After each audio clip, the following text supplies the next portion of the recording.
pull them gently towards the innermost sanctuary of the station master. The other children followed, and the station master shut the door in the face of the crowd, which stood a little while in the booking office, talking and looking at the vast closed yellow door, and then by ones and twos and went its way, grumbling. Inside the station master's room, Bobby still held the stranger's hand and stroked his sleeve. "Here's a go," said the station master. "No Dick doesn't even know where he wants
was for a long time.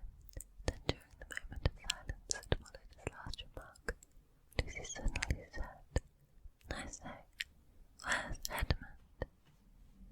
There was a dreadful pause, and then everyone began asking, who saw him last?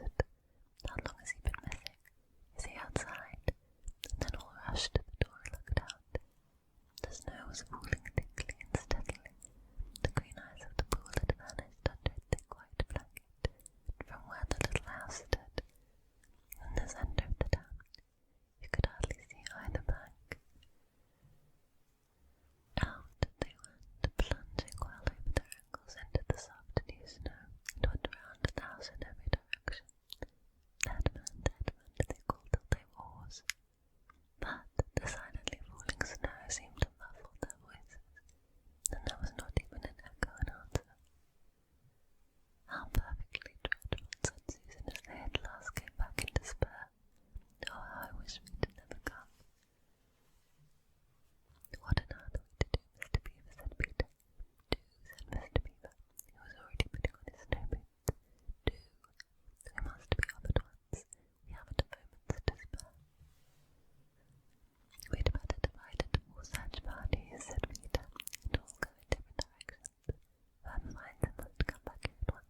As for what the witch would do with the others, he didn't want her to be particularly nice to them, certainly not to put them on the same level as himself, but he managed to believe, or to pretend he believed, that she wouldn't do anything very bad to them, because, he said to himself, all these people who say nasty things about her are her enemies, and probably half of it isn't true. She was jolly nice to me anyway, much nicer than they are. I expect she is the rightful queen, really. Anyway, she'll be better than that awful Aslan. At least that was the excuse he made in his own mind for what he was doing. It wasn't a very good excuse, however, for deep down inside him he really knew that the White Witch was bad and cruel. The first thing he realised when he got outside and found the snow falling all around him was that he had left his coat behind in the Beaver's house, and of course there was no chance of going back to get it now. The next thing he realised was that the daylight was almost gone, for it had been nearly 3 o'clock when they sat down to dinner, and the winter days were short. He hadn't reckoned on this, but he had to make the best of it, so he turned up his collar and shuffled across the top of the dam. Luckily, it wasn't so slippery since the snow had fallen, to the far side of the river. It was pretty bad when he reached the far side. It was growing darker every minute, and what with that and the snowflakes swirling all around him, he could hardly see 3 feet ahead. And then, too, there was no road. He kept slipping into deep drifts of snow and skidding on frozen puddles, and tripping over fallen tree trunks, sliding down steep banks, and barking his shins against rocks, till he was wet and cold and bruised all over. The silence and the loneliness were dreadful. In fact, I really think he might have given up the whole plan and gone back and owned up and made friends with the others, if he hadn't happened to say to himself, when I'm king of Narnia, the first thing I shall do will be to make some decent roads. And of course that set him off thinking about being a king and all the other things he would do, and this cheered him up a good deal. He had just settled in his mind what sort of palace he would have, and how many cars, and all about his private cinema, and where the principal railways would run, and what laws he would make against beavers in towns, and was putting the finishing touches to some schemes for keeping Peter in his place, when the weather changed. First the snow stopped, then a wind sprang up and it became freezing cold. Finally the clouds rolled away and the moon came out. There was a full moon and shining on all that snow. It made everything about almost as bright as day, only the shadows were rather confusing. He would never have found it this way if the moon hadn't come out by the time he got to the other river. You remember he had seen, when they first arrived at the Beavers, a smaller river flowing into the great one lower down. He now reached this and turned to follow it up, but the little valley down which it came was much steeper and rockier than the one he had just left, and much overgrown with bushes, so that he could not have managed it at all in the dark. Even as it was, he got wet through, for he had to stoop under the branches. Great loads of snow came sliding off onto his back. And every time this happened, he thought more and more how he hated Peter, just as if it had all been Peter's fault. But at last he came to a part where it was more level. The valley opened out, and there on the other side of the river, quite close to him, in the middle of a little plain between 2 hills, he saw what must be the White Witch's house, and the moon was shining brighter than ever. The house was really a small castle. It seemed to be all towers, little towers, with long pointed spires on them, sharp as needles. They looked like huge dunces' caps or sorcerers' caps, and they shone in the moonlight. Their long shadows looked strange on the snow. Edmund began to be afraid of the house, but it was too late to think of turning back now. He crossed the river on the ice and walked up to the house. There was nothing stirring, not the slightest sound anywhere. Even his own feet made no noise on the deep, newly fallen snow. He walked on and on, past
This is interesting, Kendrick. Terrifically bad technically, but interesting.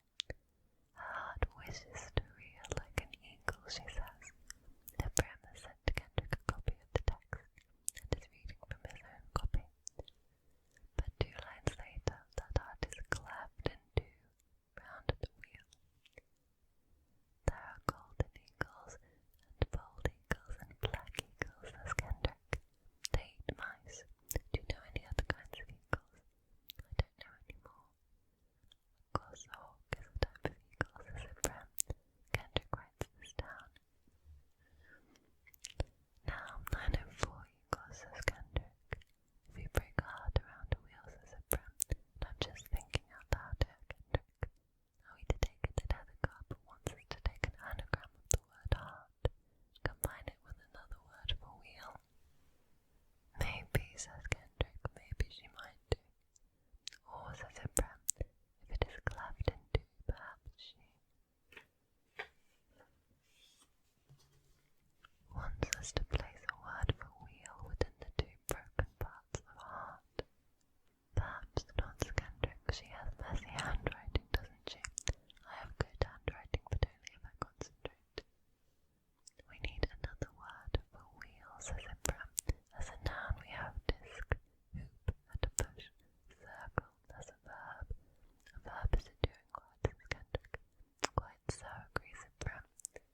Which would give us rotate, revolve, and again circle. Such are the joys of the English language. What's 100 times 100 times 100, asks Kendrick. A million, says Abraham with a push on his cigar. Let's say that an anagram for heart is Ather, and we add a word for wheel. I wonder would hoop work here? We fold Ather around hoop, come up with the name Athoop. Not a name, Kendrick. And the word around can often signify the Latin C in a cryptic crossword from the Latin circa. The gladiators spoke in Latin, says Kendrick, and Julius Caesar. So we add the C to the front of our answer. I wonder if you might search the name Cathoop for me to report back on anyone from either the Kent and Sussex areas, or anyone with links to organised crime. Kendrick busies himself for a moment. There are about 1,000. Give me the top 2, says Abraham. Okay, says Kendrick. One is in Australia and one is dead. Says Abraham again, the dead one. Did she die recently? Was she murdered? Kendrick scrolls down his page. She died in 1871 in Aberdeen. Where's Aberdeen? Scotland, says Abraham. Maybe that's a clue. Abraham continues to read the poem with the awful realization that perhaps it is just a poem. Then he sees it. Did you write anything else? Asks Kendrick, because this seems quite a hard one. She wrote a note before she died, says Abraham, still looking over his new clue, testing it for strength. A note, yes, says Abraham, foretelling her death, but I don't think your granddad would want me to show you it. Please, says Kendrick. I won't tell Granddad. I don't suppose it will do you any harm, says Abraham. It'll keep Kendrick occupied for a few moments while he cracks the code. He finds Chris's original email,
Just says Mike.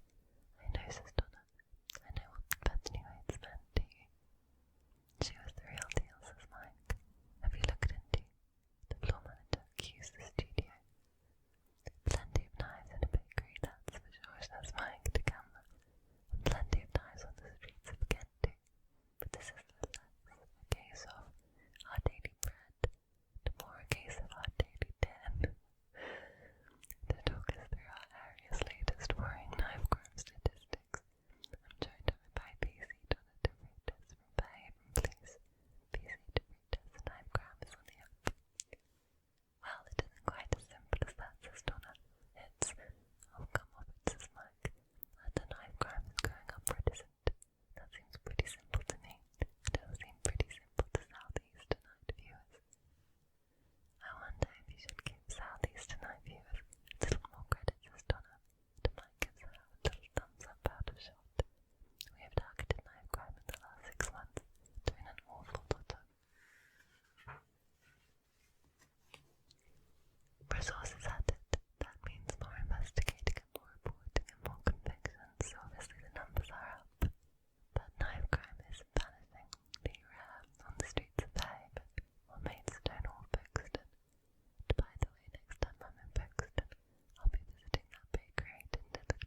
As we were staring at it, a dog bark attracted my attention. The bushes were thin at that point, and the door still could be easily seen. He was a wire-haired terrier, somewhat shaggy as to coat. His feet were planted wide apart, slightly to one side, and he barked with an obvious enjoyment of his own performance that showed him to be actuated by the most amiable motives. "Good watchdog, aren't I?" they seemed to be saying.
She looked at me coldly.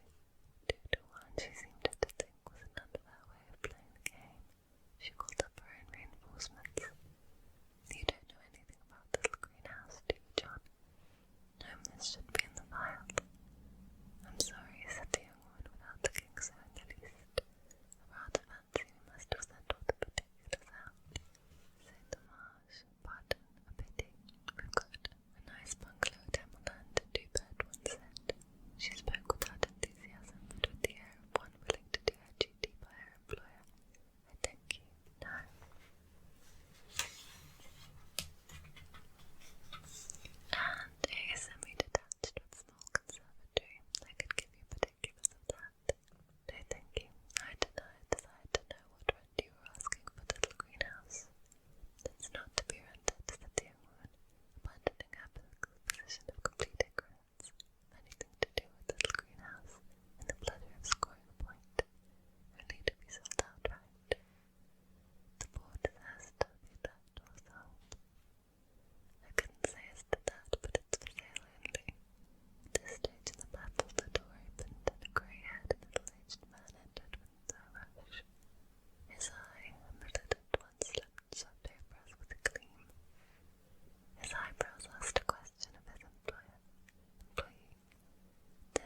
flying swans. There was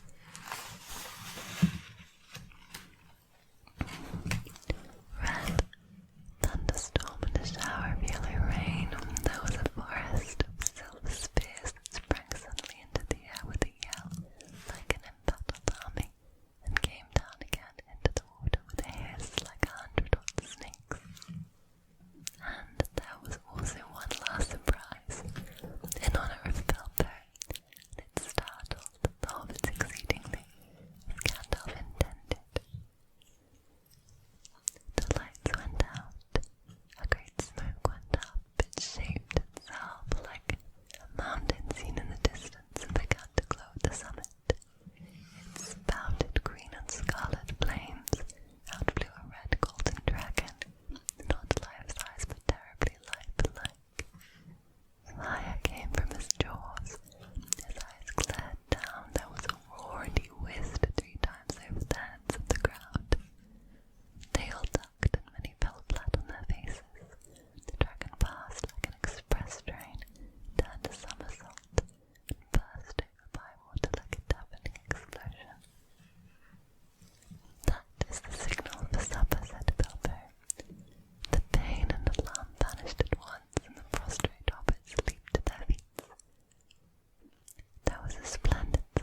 was sharp with suspicion and annoyance. You were always badgering me about my ring, but you had never bothered me about the other things that I got on my journey.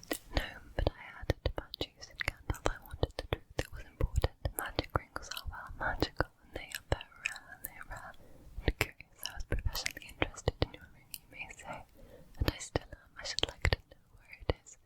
If you go wandering again, also I think you have had it quite long enough. You won't need it anymore, Bilbo, and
She had already nearly curdled me. Honestly, I nearly tried on Bilbo's ring. I longed it to disappear. Don't do that, said Gandalf, sitting down. Do be careful of that ring, Frodo. In fact, it is partly about that I have come to say a last word. Well, what about it? What do you know already? Only that Bilbo told me. I have heard his story, how he found it, and how he used it, on his journey, I mean. Which story, I wonder, said Gandalf. Oh, not what he told the dwarves and put in his book, said Frodo. He told me the true story,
This was on Emma's doing, and the children felt more and more that they had not been quite fair to this unattractive aunt, when they found how useful what the long gaiters and waterproof coats that they had laughed at for buying the family. Mother, all this time, was very busy with her writing. She used to send off a good many long blue envelopes with stories in them, and large envelopes of different sizes and colours used to come down. Sometimes she would sigh when she opened them and say, "Another story come home to roost, oh dear, oh dear," and then the children would be very sorry. But sometimes she would wave the envelope in the air and say, "Hooray, hooray, here's a sensible. He's taken my story and this is the proof of it." At first, the children thought the proof meant the letter the sensible had written, but they presently got to know that the proof was long slips of paper with the story printed on them. Whenever that was sensible, there were buns for tea. One day, Peter was going down to the village to get buns to celebrate the sensibleness of tea of the children's club, when he met the station master. Peter felt very uncomfortable, for he had now had time to think over the affair of the coal mine. He did not like to say good morning to the station master as you usually do. Anyone you meet on a lonely road, because he had a odd feeling which spread even to his ears, that the station master might not care to speak to a person who had stolen coals. Stolen is a nasty word, but Peter felt it was the right one, so he looked down and said nothing. It was the station master who said good morning as he passed by, and Peter answered good morning. Then he thought, perhaps he doesn't know who I am by daylight, or he wouldn't be so polite. And he did not like the feeling which thinking this gave him. And then, before he knew what he was going to do, he ran after the station master, who stopped when he heard Peter's hasty boots crunching the road, and coming up with him very breathless, and with his ears now quite magenta-coloured, he said, "I don't want you to be polite to me if you don't know me when you see me." "Hey," said the station master, "I thought perhaps you didn't know it was me that took the coals," Peter went on, "when you said good morning, but it was, and I'm sorry. The—" "Why," said the station master, "I wasn't thinking anything at all about the precious coals. Let bygones be bygones, and where were you off to in such a hurry?" "I'm going to buy buns for tea," said Peter. "I thought you were all so poor," said the station master. "So we are," said Peter confidentially, "but we always have 3 pennyworth of halfpennies for tea, whenever Mother sells a story or a poem or anything." "Oh," said the station master, "so your mother writes stories, does she?" "The beautifulest you ever read," said Peter. "You ought to be very proud to have such a clever mother." "Yes," said Peter, "but she used to play with us more. Because she had to be so clever." "Well," said the station master, "that must be getting low. You give us a look in the station whenever you feel so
Lucy could not properly enjoy any of it, so things went on until the next wet day. That time, when it came to the afternoon, and there was still no sign of a break in the weather, they decided to play hide and seek. Susan was it, and as soon as the others scattered to hide, Lucy went into the room where the wardrobe was. She did not mean to hide in the wardrobe, because she knew that would only set the others talking again, but the whole room to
rose from her seat and looked Edmund full enough in the face. Her eyes were flaming. At the same moment she raised her wand. Edmund felt sure that she was going to do something dreadful, but he seemed unable to move. Then, just as he gave himself up for lost, she appeared to change her mind. "My poor child," she said in quite a different voice, "how cold you look. Come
She was grinding her teeth and saying this over and over again when she heard her mother come out on the veranda with someone. She was with a fair young man, and they stood talking together in low, strange voices. Mary knew the fair young man who looked like a boy. She had heard that he was a very young officer who had just come from England. The child stared at him, but she stared most at her mother. She always did this when she had a chance to see her.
was so startled that he almost jumped a panic.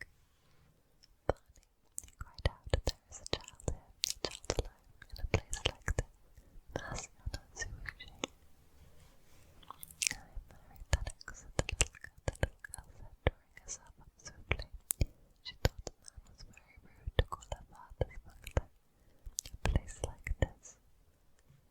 I fell asleep with everyone under the collar and I've only just wakened up. Why does nobody come?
As she grows older, the officer's wife said good-naturedly, if she were not so shallow and had a nicer expression, her features are rather good. Children alter so much. She'll have to alter a good deal, answered Mrs. Medlock, and there's nothing likely to improve children in Misselthwaite if you ask me. They thought Mary was not listening because she was standing a little apart from them at the window of the private hotel they had gone to. She was watching the passing buses and cabs, and people. Perhaps she heard quite well and was made very curious about her uncle, the place he lived in. What sort of place was it, and what would he be like? What was a hunchback? She had never seen one, perhaps there were none in India. Since she had been living in other people's houses, and had had no one, she had begun to feel lonely and to think of queer thoughts which were new to her. She had begun to wonder why she had never seemed to belong to anyone, even when their father and mother had been alone. Other children seemed to belong to their fathers and mothers, but she had never seemed to really be anyone's little girl. She had had servants and food and clothes, but no one had taken any notice of her.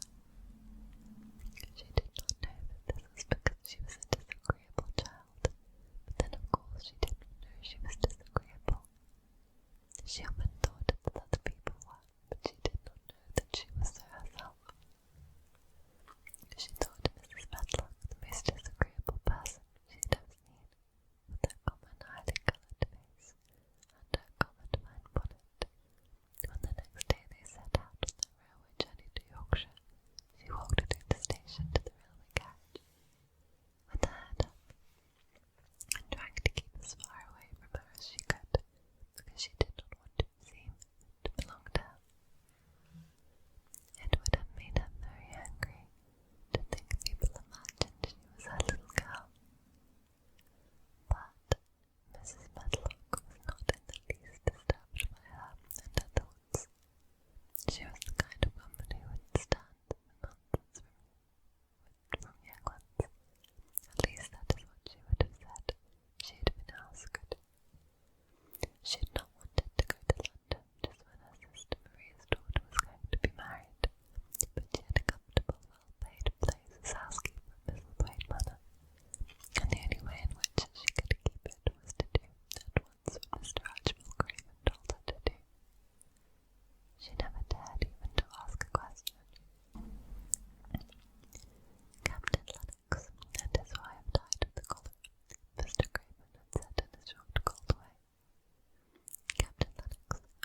short a time as possible, and once she is out, the mayhem can really begin. Sometimes in life, you simply have to be patient. Through her barred window, Connie looks out over the prison yard into the hills beyond. She switches on an espresso machine.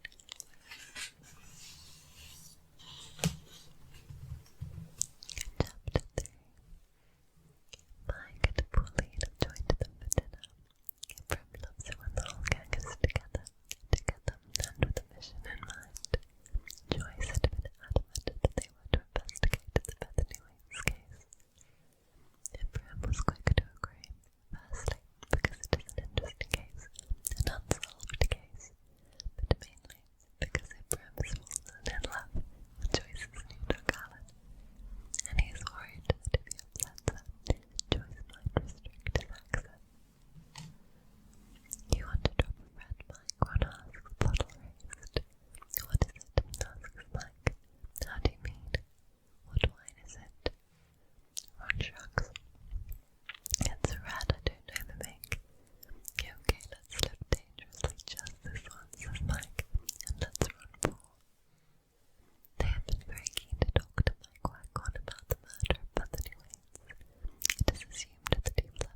see, it's more like a dinner than breakfast to us, and Peter passing his plate before, because we were up so early. The day passed in helping Mother to unpack and arrange things. 6 small legs quite good with running about, while our owners carried clothes and crockery and all sorts of things to their proper places. It was not quite till right late in the afternoon that Mother said, That'll do for today. I'll lie down for an hour so as to be as slug by supper time. Then they all looked at each other. Each of the 3 expressive countenances expressed the same thought. The thought was double, and consisted of the bits of information in the child's guide to knowledge, of a question and an answer. Question: where shall we go? Answer: to the railway. So, to the railway they went, and as soon as they started with the railway, they saw where the garden had hidden itself. It was right behind the stables, and it had a high wall all round. Oh, never mind about the garden now, cried Peter. Mother told me this morning where it was. It'll keep till tomorrow. Let's get to the railway. The way to the railway was all downhill over smooth, short turf, with here and there furze bushes, and grey and yellow rocks sticking out like candied peas from the top of the cake. The way ended in a steep run of wooden fence. There was the railway with the shining metals, and the telegraph wires and posts and signals. They all climbed onto the top of the fence, and then suddenly there was a rumbling sound that made them all look along the line to the right, where the dark mouth of a tunnel opened itself in the face of a rocky cliff. Next moment, the train had rushed out of the tunnel with a shriek and a snort, and it slid noisily past them. But the rush of its passing and the pebbles of the line jumped and rattled under it as it went by. Oh, said Roberta, drawing a long breath. It was like a great dragon tearing by. Did you feel it fan us with its hot wings? I suppose a dragon's lair might look very like that tunnel from the outside, said Phyllis. But Peter said, I never thought we should ever get as near to a train as this. It's the most ripping sport. Better than toy engines, isn't it, said Roberta. I am tired of calling Roberta by her name. Don't see why I should. No one else did. Everyone else called her Bobby, and I don't see why I shouldn't. I don't know. It's different, said Peter. It seems so odd to see all of a train. It's awfully tall, isn't it? We've always seen them cut in half by platforms, said Phyllis. I wonder if that train was going to London, Bobby said. London's where Father is. Let's go down to the station and find out, said Peter. So they went.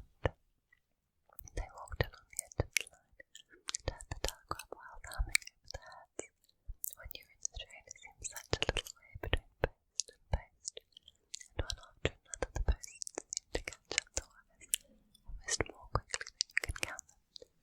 But when you have to walk, the post seems few and far between. But the children got to the station at last. Never before had any of them been at a station, except for the purpose of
She used to come down at tea time and read aloud the stories she had written.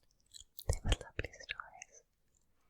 The rocks and hills and valleys and trees, the canal and above all the railway, were so new and so perfectly pleasing that the remembrance of the old life in the villa grew to seem almost like a dream.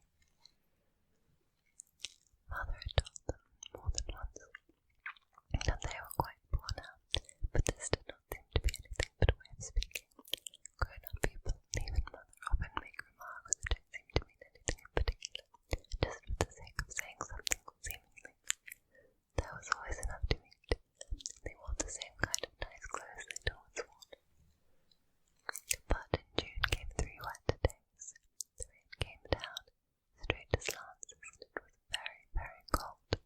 Nobody could go out, and everybody shivered. They all went up to the door of Mother's room and knocked. "Well, what is it?" asked Mother from inside. "Mother," said Bobby, "mayn't I light a fire? I do know how." The mother said, "No, my darling love, we mustn't have fires in June. Cold is so dear. If you're cold, go and have a good romp in the attic. That'll warm you." But Mother, it only takes such a very little coal to make a fire. "It's more than we can afford, chickeny love," said Mother cheerfully. "Now, run away, there's darlings. I'm madly busy." "Mother's always busy now," said Phyllis in a whisper to Peter. Peter did not answer. He shrugged his shoulders. He was thinking. Thought, however, could not long keep the thumb on the suitable furnishing of the bandit's lair in the attic. Peter was the bandit, of course. Bobby was his lieutenant, his band of trusty robbers, and due course the parent of Phyllis, who was the captured maiden who, a magnificent ransom, in all the beans, was unhesitantly paid. They all went down to tea flushed and joyous as any mountain brigands. But when Phyllis was going to have jam to her bread and butter, Mother said, "Jam or butter, dear, not jam and butter. We can't afford that sort of reckless luxury nowadays." Phyllis finished the slice of bread and butter in silence, followed it up by bread and jam. Peter mingled thought and winked. After tea, they went back to the attic and he said to his sisters, "I have an idea." "What's that?" they asked her politely. "I shan't tell you," was Peter's unexpected rejoinder. "You're very well," said Bobby, and Phil said, "Don't then." "Girl," said Peter, "you're always so hasty-tempered." "I should like to know what boys are," said Bobby with a fine disdain. "I don't want to know about your silly ideas." "You'll know some day," said Peter, keeping his own temper, but looked exactly like a miracle. "If you hadn't been so keen on a row, I might have told you about it being only noble heartedness that made me not tell you my idea. But now I shan't tell you anything at all about it, so there." And it was indeed some time before he could be induced to say anything, and when he did, it wasn't much. He said,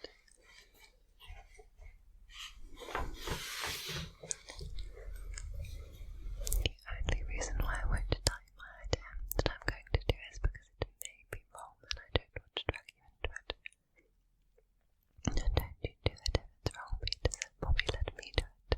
But Phyllis said, "I should like to do no wrong if you're going to."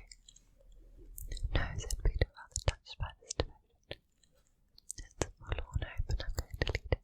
All I ask is that if Mother asks where I am, you won't blab." "We haven't got anything to blab," said Bobby indignantly. "Oh yes, you have," said Peter, dropping horse beans through his fingers. "I've trusted you to the death, you know. I'm going to do a lone adventure and some people might think it wrong. I don't. And if Mother asks where I am, say I'm playing at mines. What sort of mines? You just say mines. You might tell us, Peter."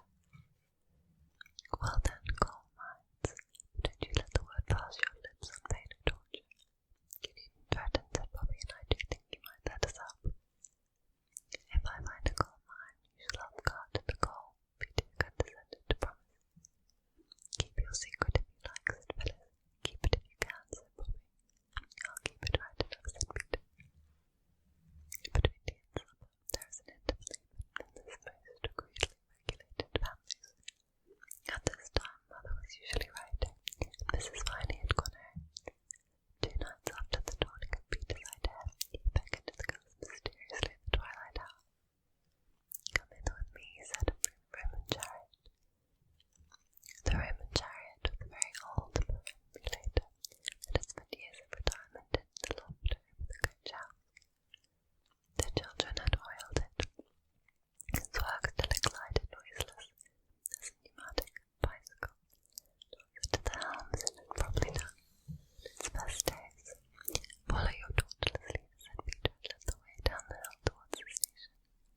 you seen it? Sam asked. I didn't see it yet, Sadie admitted, and now I really do have to catch this next train, or I'll be late for class.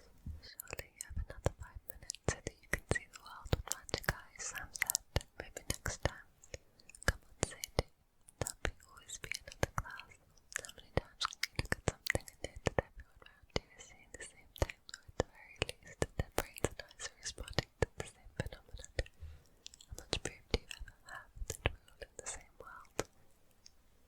Sadie smiled ruefully and patted Sam lightly on the shoulder. That was about the most Sam thing you could have said. Sam, I am. She sighed as she had the rumble of her train leaving the station.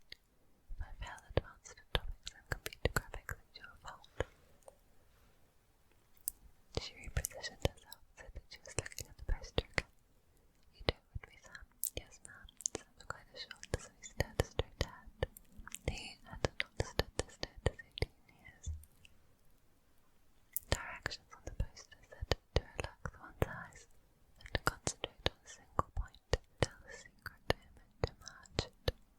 If that didn't work, they suggested coming closer to the poster, then slowly backing up, but there wasn't room for that in the train station. In any case, Sam didn't care what the secret image was. They could guess that it was a Christmas tree, an angel, a star, though probably not a Star of David, something seasonal, tried, broadly appealing. Something meant to sell more magic eye products. Also stereograms had never worked for Sam. He theorized it was something to do with his glasses. The glasses which corrected a significant myopia wouldn't let his eyes relax enough for his brain to perceive the illusion, and so, after a respectable amount of time, 15 seconds, Sam stopped trying to see the secret image and studied Sadie instead. The hair was shorter and more fashionable, he guessed, but it was the same mahogany waves that she'd always had. The light freckling on her nose was the same, and her skin was still olive, though she was much paler than when they were kids in California. Her lips were chapped, her eyes were the same brown with golden flecks. Anna, his mother, had had similar eyes, and she'd so told Sam that coloration like this was called heterochromia, and at the same time he thought it sounded like a disease, something his mother had potentially died from. Beneath Sadie's eyes were barely perceptible crescents, but then she'd had these as a kid too. Still he felt that she seemed tired. Sam looked at Sadie and he thought, this is what time travel is. It's looking at a person and seeing him in the present and in the past concurrently. That mode of transport only worked with this one. And known as significant. I saw it, she said. Her eyes were bright and she wore an expression he remembered from when she was 11. Sam quickly turned his gaze back to the poster. Did you see it? She asked. Yes, he said, I saw it. Sadie looked at him. What did he see? It, Sam said. It was amazingly great, terribly fast. Did you actually see it? Sadie's lips were twitching upward. Those heterochronic eyes looked at him with mirth. Yes, but I don't want to spoil it for anyone else who hasn't. Just towards the heart. Okay, Sam, say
she had reason to be. I waited, but she didn't say any more, and after a moment I returned rather feebly to the subject of her daughter.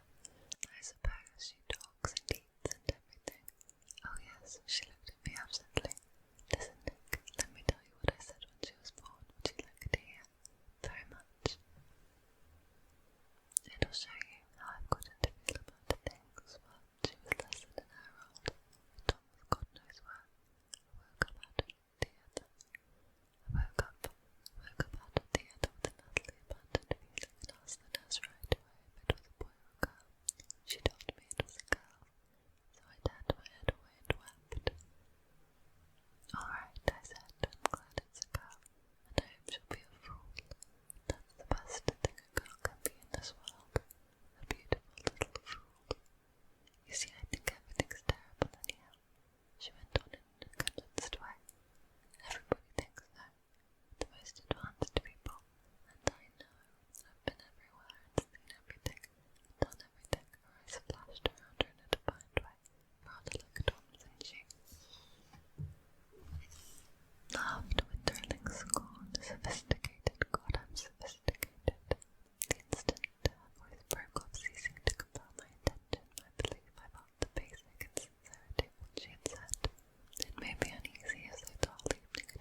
just knows she deserves it. Where will you take us, Lou? What about going to see Mr. Tumnus, said Lucy. He's the nice fawn I told you about. Everyone agreed to this, and off they went walking briskly and stamping their feet. Lucy proved a good leader. At first she wondered whether she would be able to find the way, but she recognised an old-looking tree on one place and a stump in another, and brought them on to where the ground became uneven, and into the little valley, and at last to the very door of Mr. Tumnus's cave. But there a terrible surprise awaited them.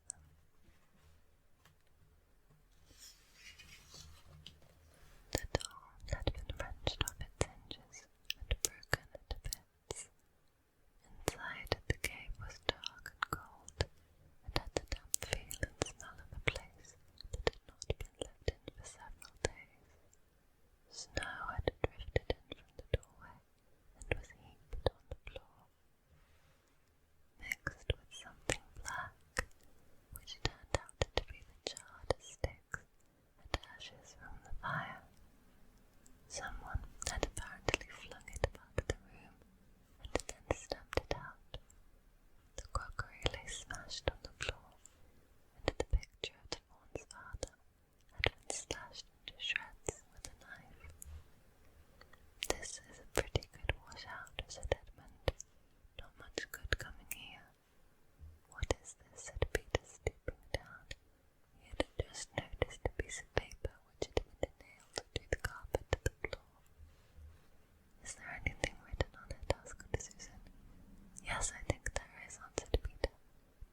was feeling very tired and very hungry when suddenly the trees began to get thinner in front of them in the ground to fall steeply downhill. A minute later they came out under the open sky. The sun was still shining, and found themselves looking down on a fine sight. They were standing on the edge of a steep, narrow valley at the bottom of which ran, at least it would have been running if it hadn't been frozen, a fairly large river. Just below them, a dam had been built across the river, and when they saw it, everyone suddenly remembered that of course beavers are always making dams, and felt quite sure that Mr. Beaver had made this one. They also noticed that he now had a sort of modest expression on his face, the sort of look people have when you are visiting a garden they've made or reading a story they've written. So it was only common politeness when Susan said, "What a lovely dam," and Mr. Beaver didn't say hush this time, but merely a trifle, and it isn't really finished. Above the dam there was what ought to have been a deep pool, but was now, of course, a level floor of dark green ice, and below the dam, much lower down, was more ice, but instead of being smooth, this was all frozen into the foamy and wavy shapes in which the water had been rushing along at the very moment when the frost came, and where the water had been trickling over and spurting through the dam, there was now a glittering wall of icicles, as if the side of the dam had been covered all over with flowers and wreaths and festoons of the purest sugar. And out in the middle, and partly on top of the dam, was a funny little house shaped rather like an enormous beehive, and from a hole in the roof, smoke was going up, so that when you saw it, especially if you were hungry, you at once thought of cooking, and became hungrier than you were before. That was what the others chiefly noticed, but Edmund noticed something else. A little lower down at the river, there was another small river which came down another small valley to join it, and looking up that valley, Edmund could see two small hills, and he was almost sure they were the two hills which the White Witch had pointed out to him when he parted from her at the lamp-post that other day. And then, between them, he thought, must be her palace, only a mile off or less, and he thought about Turkish delight, and about being a king. I wonder how Peter will like this, he asked himself, and horrible ideas came into his head. "Here we are," said Mr. Beaver, "and it looks as if Mrs. Beaver is expecting us. I'll lead the way, but be careful and don't slip." The top of the dam was wide enough to walk on, though not for humans. A very nice place to walk, because it was covered with ice, and though the frozen pool was level with it on one side, there was a nasty drop to the lower river on the other. Along this route, Mr. Beaver led them in single file, right out to the middle where they could look, a long way up the river, and a long way down it, and when they had reached the middle, they were at the door of the house. "Here we are, Mrs. Beaver," said Mr. Beaver. "I found them. Here are the sons and daughters of Adam and Eve," and they all went in. The first thing Lucy noticed as she went in was a purring sound, and the first thing she saw was a kind-looking old she-beaver sitting in the corner with a thread in her mouth, working busily at her sewing machine, and it was from it that the sound came. She stopped her work and got up as soon as the children came in. "So you've come at last," she said, holding out both her wrinkled old paws. "At last. To think that ever I should live to see this day. The potatoes are on boiling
She's like avenging and bright in the song, said Phyllis.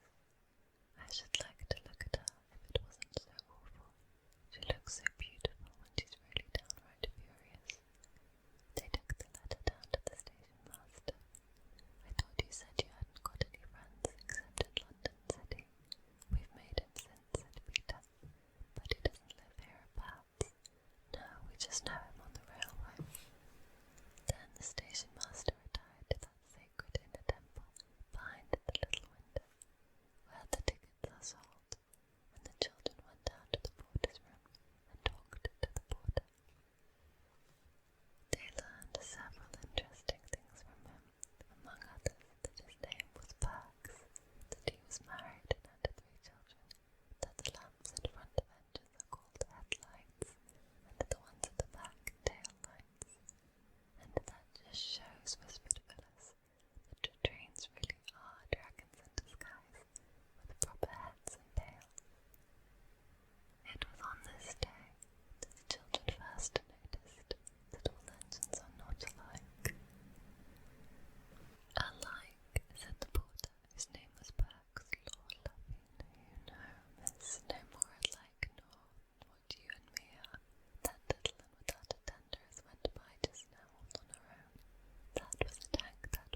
rushed forward quite without thinking, squealing something that was meant to inquire about his welfare, but that she suspected came out as nothing more than a strangled shriek.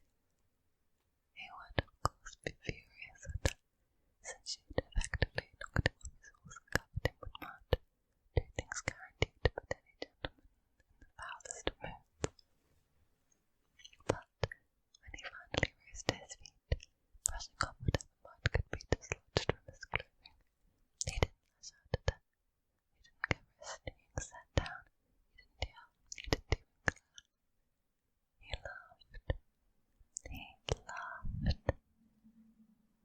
Penelope hadn't had much experience with the laughter of men, and what little she had known had not been kind, but this man's eyes, a rather intense shade of green, were filled with mirth, as he wiped a rather embarrassingly placed spot of mud off his chin, and said, "Well, that wasn't very well done of me, was it?" And in that moment, Penelope fell in love, and she found her voice, which she was pained to note was a good 3 seconds after a person of any intelligence would have replied.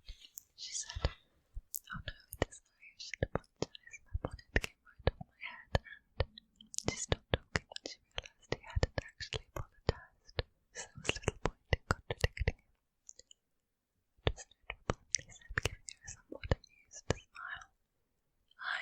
"Oh, good day, Daphne, didn't you know you were in the park?" Penelope whirled around to find herself facing Daphne Bridgerton, standing next to her mother, who promptly hissed, "What have you done, Penelope Featherington?" And Penelope couldn't even answer with her stock nothing, because in truth, the accident was completely her fault. She'd just made a fool of herself in front of what was obviously, judging from the expression of her mother's face, a very eligible bachelor indeed. Not that her mother would have thought that she had a chance with him, but Mrs. Featherington held high matrimonial hopes for her older girls. Besides, Penelope wasn't even out in society yet. But if Mrs. Featherington intended to scold her any further, she was unable to do so, because that would have required that she remove her attention from the all-important Bridgertons, whose ranks Penelope was quickly figuring out, included the man presently covered in mud. "I hope your son isn't injured, Mrs. Featherington," said to Lady Bridgerton, right as rain got interjected, making an expert to sidestep before Lady Bridgerton could fall into motherly concern. Introductions were made, but the rest of the conversation was unimportant, mostly because Colin quickly and accurately sized up Mrs. Featherington as a match-making mamma. Penelope was not at all surprised when he beat a hasty retreat. With the damage had already been done, Penelope had discovered a reason to dream. Later that night, as she replayed the account of her brother 1,000 times in her mind, it occurred to her that it would have been nice if she could have said that she'd fallen in love with him as he kissed her hand before a dance, his green eyes twinkling devilishly while his fingers held hers just a little more tightly than was proper. Maybe it could have happened as he rode boldly across a windswept moor, the uppermost wind noted her into the, or rather his horse, galloped ever closer, his, Colin's not horses, in the intention to reach her side. But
always charging the outrageous price of 5 pennies a paper.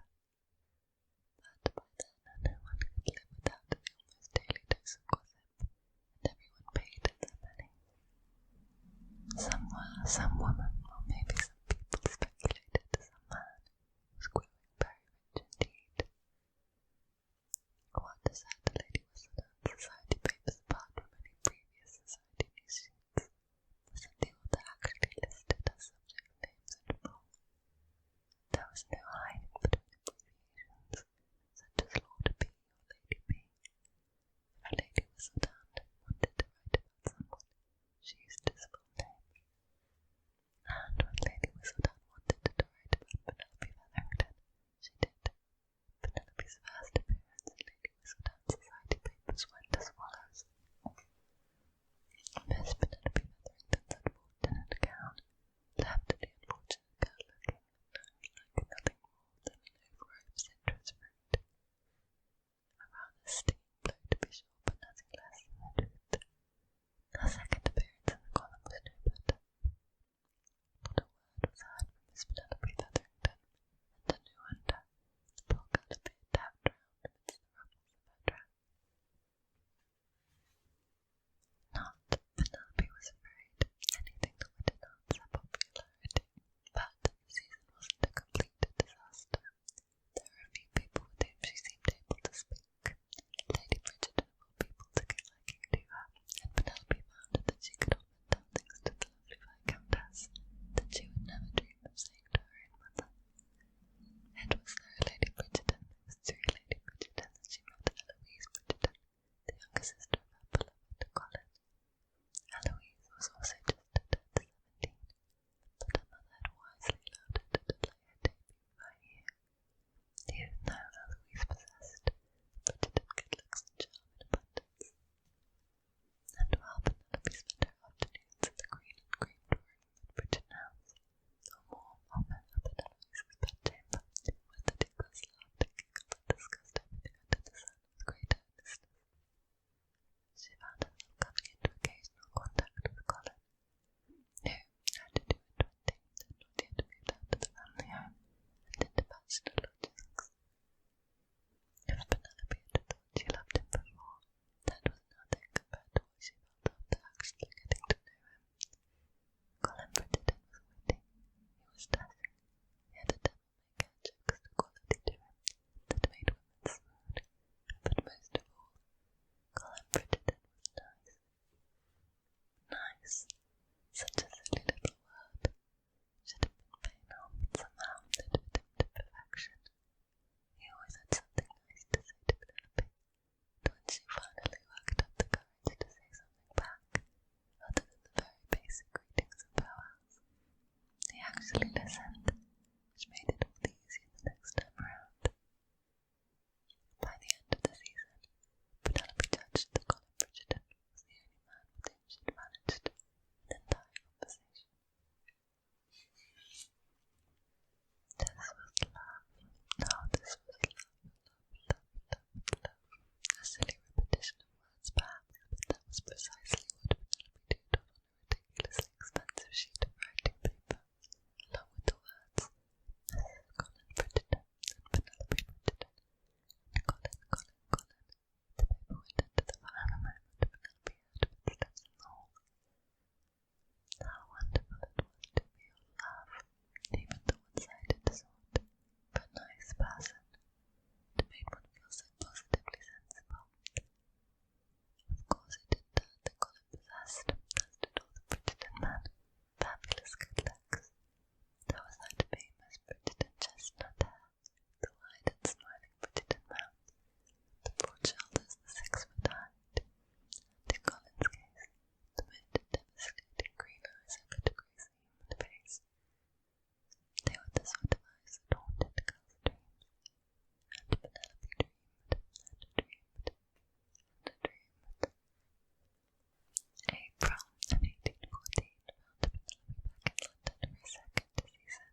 Is there anything you think you want to practice a bit more than? Charlie? Charlie's looking at his phone, looking upset. You okay, Charlie? What? You okay? Yeah, sorry, just got a text message. Text from a meeting up with someone after this. Sorry. Okay.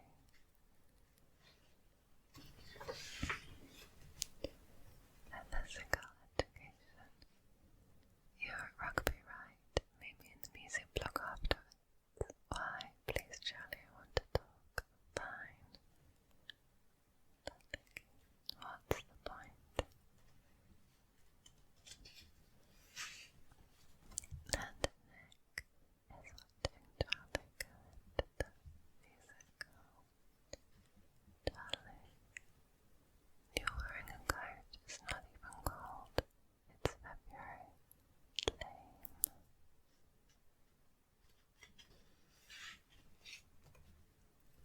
What did you want, Van? Don't touch me. God, what is your problem? I'm trying to be nice. I said I don't want to meet up with you anymore. Yeah, I don't believe you. What? I think you're just scared of us getting caught. Why would I be scared? Everyone in the school already knows I'm gay. You're the one who's scared of getting caught. You're not even my boyfriend. I've seen you with your girlfriend at the school gate. You don't give a shit about me. You just found the nearest guy who was willing to make out with you and went for it. You went for it too. Don't be angry at me for not wanting to come out yet. I'm not angry about that. I'm angry because you never even slightly cared about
as Rose is named as co-writer on 7 tracks. Taylor naturally is listed on the Molls. Initially she had worked with several producers on the album, but ultimately she felt she gelled the best with Nathan Chapman, who produced her demo. The tenacious Dean managed to convince the label to hire Chapman, even though he had never produced a studio album before. She has again. The stage, this looks very another getting back together. This is a guitarist who's in the music writing as well. Be that strong girl that everyone knew would make it to the worst. Be that fearless girl. Be that independent girl who didn't need a man, who never backed down. Another quote.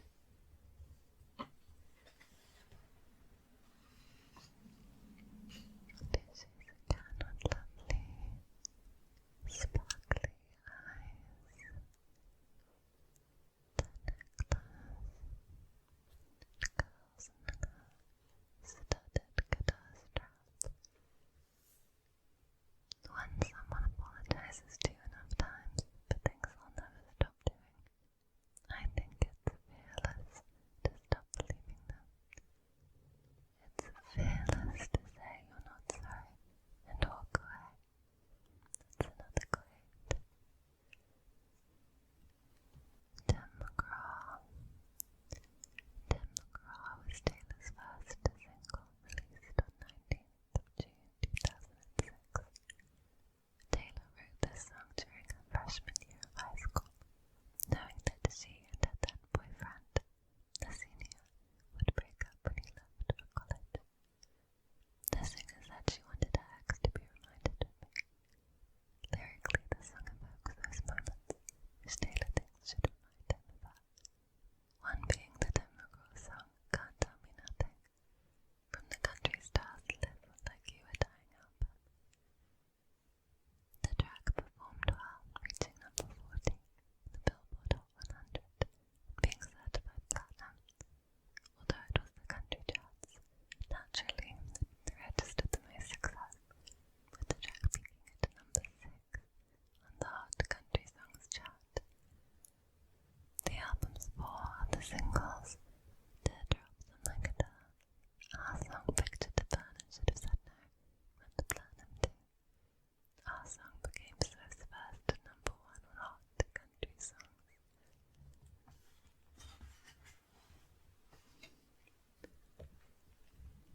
So, there we have her again on stage, Akelia. I really recognize this silver, sparkly dress, so I've probably seen it in concert.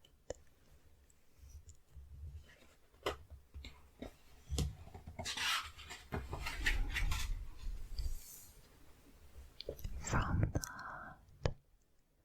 Taylor's second studio album was confirmation that the singer had successfully genre-hopped her way into the mainstream in a big way. By 2013, Fearless, featuring 13 love and heartbreak-inspired tracks penned by Swift, had sold over 10 million copies worldwide. It's also the only album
She also played the high school sweetheart, a former real-life playing Matilda Lorna in Valentine's Day 2010, and voiced the character Audrey in the Dr. Seuss adaptation, The Lorax 2012. It's been reported that Taylor signed on to play singer Joni Mitchell in the upcoming movie Girls Like Us, based on the book of the same name by Sheila Waller.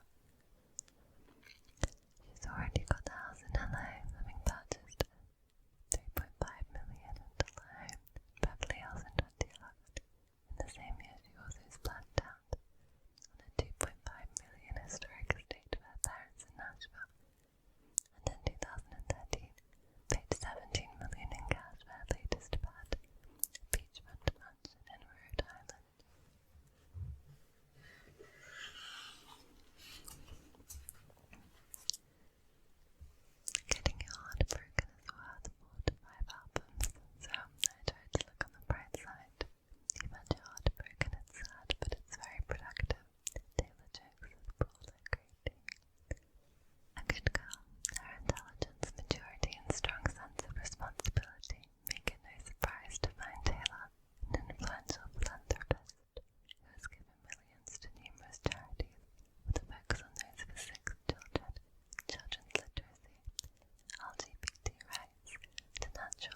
Mrs. Shaw.